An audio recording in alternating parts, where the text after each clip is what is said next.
Салам. Біз бүгін сіздерменен бір қалай шалу өчіргіштің схемасын қараштырамыз. Бұл жерде бір қалай шалу өчіргіштің электр схемасы чиілген. Бұл схемада төмендегідей элементтер бар.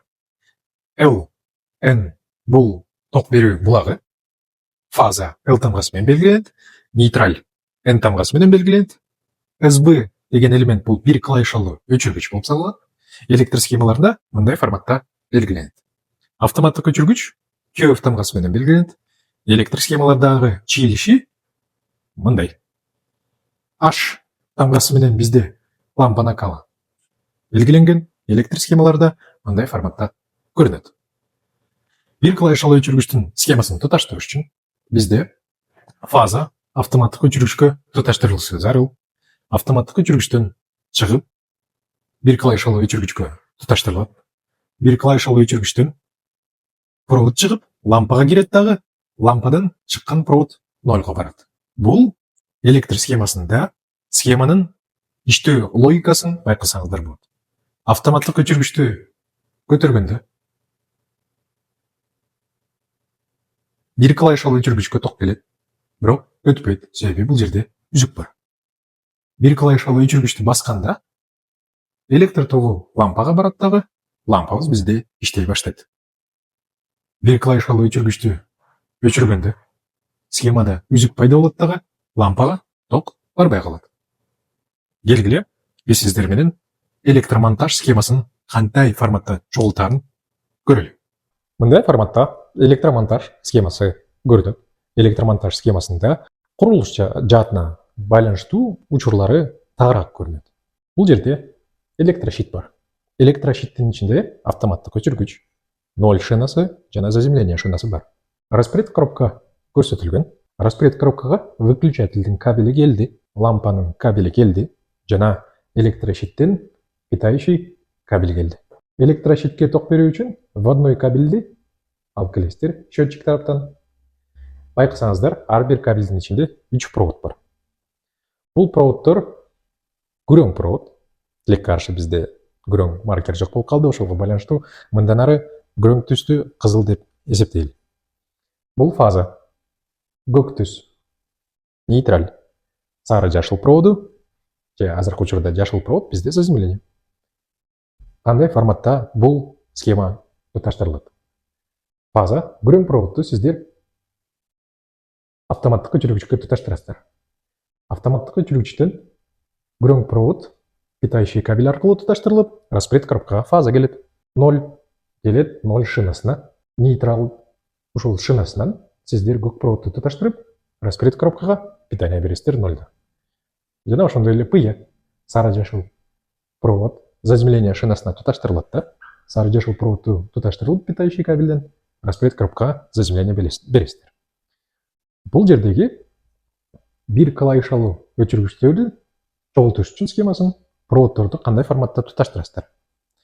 Ушул учурда бізге электр схемасы жардамға келеді. Мурункыда караштырганда бізде фаза бар болчу. Фаза автоматтық өчіргішке келді. Автоматтық өчіргіштен шығып бір қалай шалу өчіргішке тұташтырылды. Бір қалай шалу өчіргіштен шығып лампаға барды. Лампадан шығып нольға же нейтралға тұташтырылды.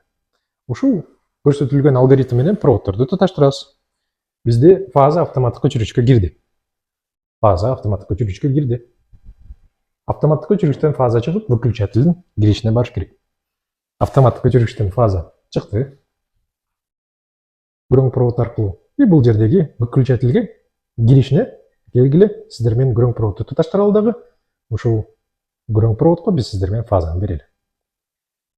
Фаза выключательге кирди. Выключательден кайра фаза чыгат. Бирок бұл жерде кайра фазаны күрең провод менен тартып кетели десек, бұл биринчи күрең провод бізде киришинде тұташтырылып қалды. Чыгышында фазаны бұл қалған екі проводтың бирөөсүн тандап, фазаны кайра лампаға алып барсаңыздар болады. Келгиле біз сіздермен чыгып жатқан проводты көк түскө тұташтыра алдығы, бұл көк түс аркылуу фаза выключателден чыгат. Чыгат дагы барат лампаға. Көк провод выключателден чыккан проводду лампанын күрөң проводуна туташтырасыздар дагы лампага фаза барат. Лампадан чыккан проводун болсо нольго туташтырасыздар. Лампадан 0 көк провод аркылуу чыгат дагы туташтырылды нольго. Бул сары жашыл проводду сиздер заземление проводуна туташтырып коесуздар.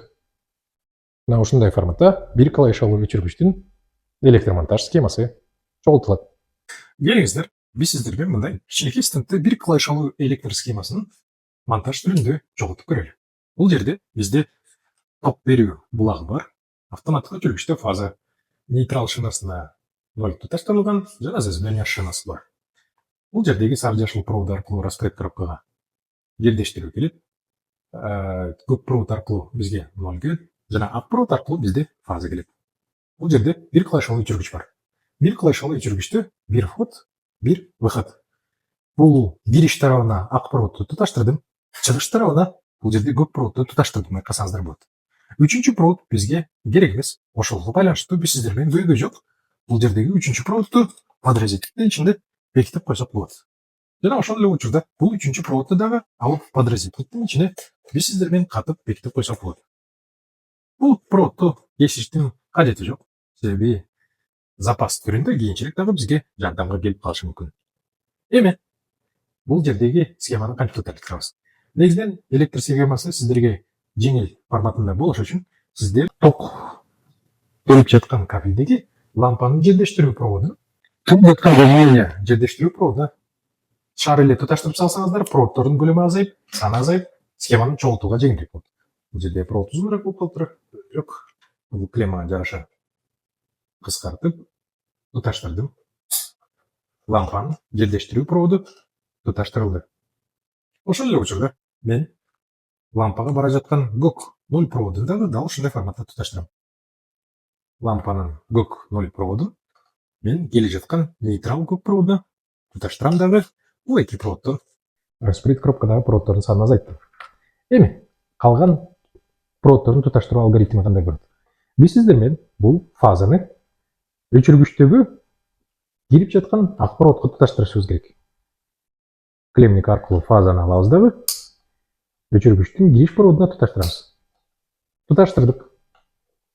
Өчүргүчтөн чыккан көк проводду болсо лампага кирип жаткан ак проводко туташтырабыз.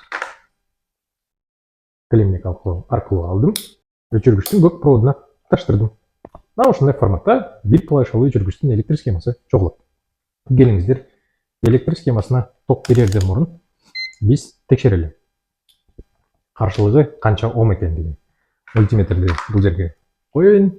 Ом метрдин бир тарабын фазага автоматтык өчүргүчтөн кийин экинчи проводун 0 шинасына туташтырылам. Азыр өчүргүч өчүп калганда ошого байланыштуу каршылык жок. Үзүк. Клавишаны басканда лампанын каршылыгы чыгышы зарыл. Лампанын каршылыгы 41 ом экен.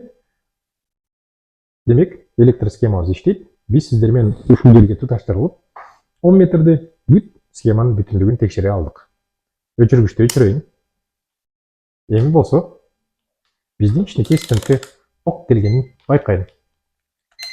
Вольтметрди өзгөрмө ток куралына коем дагы.